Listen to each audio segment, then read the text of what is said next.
Hi guys, ഇന്ന് കുറച്ച് വെള്ളക്കക്ക വാങ്ങി. അപ്പോൾ വെള്ളക്കക്കയാണ് കേട്ടോ ഇന്നത്തെ കറി വയ്ക്കാൻ പോകുന്നത്. അപ്പോൾ അത് നന്നായിട്ട് കഴുകി വൃത്തിയാക്കി പുഴുങ്ങിയെടുത്തേക്കാണ് കേട്ടോ. നമ്മൾ കക്ക പുഴുങ്ങുമ്പോൾ വെള്ളം ചേർക്കാൻ പാടില്ല, വെള്ളം ഒഴിക്കാതെയാണ് പുഴുങ്ങണത്. പുഴുങ്ങിയെടുത്തു. അപ്പോൾ നമുക്ക് ഇതിങ്ങനെ കോരി മാറ്റുമ്പോഴേക്കും ഇതിൽ വെള്ളം നമുക്ക് കിട്ടും കേട്ടോ. കാടിയെന്ന് അതിനെ പറയണത്. ഈ കാടി നമുക്ക് ചോറിന് കൂട്ടാൻ ഉള്ളിമുളകൊക്കെ താളിച്ചിട്ട് കറി ചാറായിട്ട് നമുക്ക് എടുക്കാം. നല്ല ടേസ്റ്റാണ് കേട്ടോ.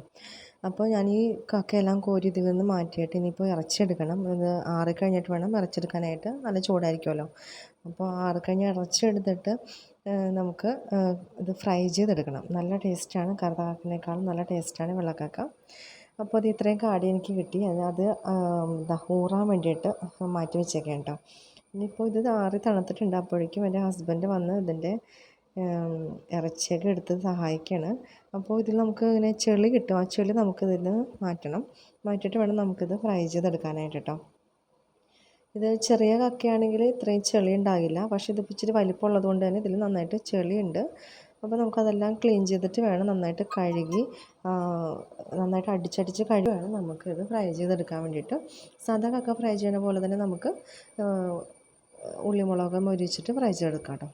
അപ്പോൾ ഇത് കക്ക എടുത്തപ്പം കുറച്ച് കക്ക പൊട്ടാതെ വന്നു. അപ്പോൾ അത് വീണ്ടും ഞാൻ ഒന്നുകൂടി പുഴുങ്ങിയിട്ട് വീണ്ടും അതിൻ്റെ ഇറച്ചി എടുത്ത് ഇതിൽ കൂടി ആഡ് ചെയ്തിട്ടുണ്ട്. കണ്ടോ, ഇതാണ്.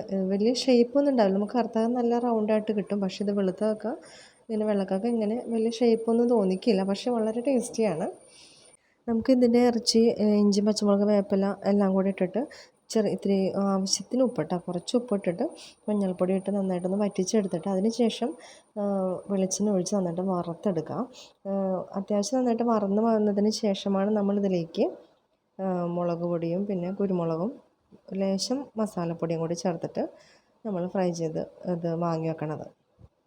അപ്പോൾ ഇത് നന്നായിട്ടൊന്ന് വെളിച്ചെണ്ണ ഒഴിച്ച് നന്നായിട്ടൊന്ന് റെഡിയായി വരണം. ഇതിങ്ങനെ പൊട്ടണ സൗണ്ട് ചെറുതായിട്ട് കേൾക്കാം. പടക്കം പൊട്ടണ പോലെ നമുക്ക് കേൾക്കാം കേട്ടോ. അപ്പോൾ ആ സമയത്ത് നമ്മൾക്ക് മുളക് പൊടി അതിലേക്ക് ഇട്ട് കഴിഞ്ഞിട്ടുണ്ടെങ്കിൽ പെട്ടെന്ന് തന്നെ മുളക് പൊടി നന്നായിട്ട് മുരിഞ്ഞും കിട്ടും. കണ്ടോ, ഇത് പൊട്ടി തെറിക്കണ കണ്ടോ.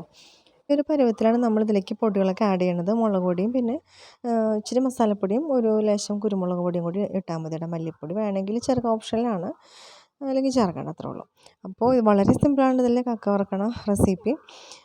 അപ്പോൾ ഇത് നന്നായിട്ടൊക്കെ മുരിഞ്ഞ് വന്നിട്ടുണ്ട്. അപ്പോൾ എനിക്ക് ഇതിലേക്ക് ഇനി മുളക് പൊടി ഇട്ട് കൊടുക്കാം കേട്ടോ. ആവശ്യത്തിന് മുളക് പൊടി നമുക്ക് ഇട്ട് കൊടുക്കാം. ഇതിലേക്ക് ലേശം കുരുമുളക് പൊടിയും കൂടി ആഡ് ചെയ്ത് കൊടുക്കണം. പിന്നെ ഒരു ലേശം മസാലപ്പൊടി, അത് നമുക്ക് ഗരം മസാല അല്ലെങ്കിൽ മീറ്റ് മസാല നമുക്ക് യൂസ് ചെയ്യാം കേട്ടോ.